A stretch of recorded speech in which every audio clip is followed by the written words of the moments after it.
किसी जंगल में एक संत महात्मा रहते थे। सन्यासियों वाली वेशभूषा थी और बातों में सदाचार का भाव चेहरे पर इतना तेज था कि कोई भी इंसान उनसे प्रभावित हुए नहीं रह सकता था।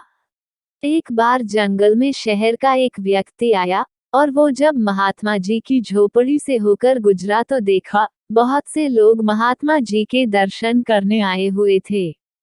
वो महात्मा जी के पास गया और बोला कि आप अमीर भी नहीं हैं, आपने महंगे कपड़े भी नहीं पहने हैं। आपको देखकर मैं बिल्कुल प्रभावित नहीं हुआ।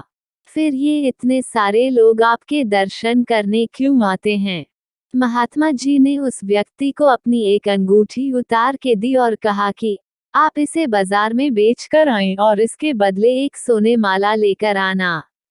अब वो व्यक्ति बाजार गया और सबकी दुकान पर जाकर उस अंगूठी के बदले सोने की माला मांगने लगा, लेकिन सोने की माला तो क्या उस अंगूठी के बदले कोई पीतल का एक टुकड़ा भी देने को तैयार नहीं था। थकहार के व्यक्ति वापस महात्मा जी के पास पहुंचा और बोला कि इस अंगूठी की तो कोई कीमत ही नहीं है।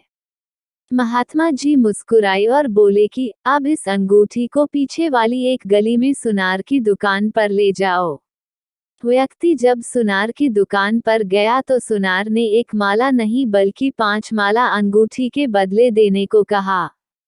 व्यक्ति बड़ा हैरान हुआ कि इस मामूली सी अंगूठी बदले कोई पीतल की माला देने को तैयार नहीं हुआ, लेकिन ये सुना कैसे 5 सोने की माला दे रहा है।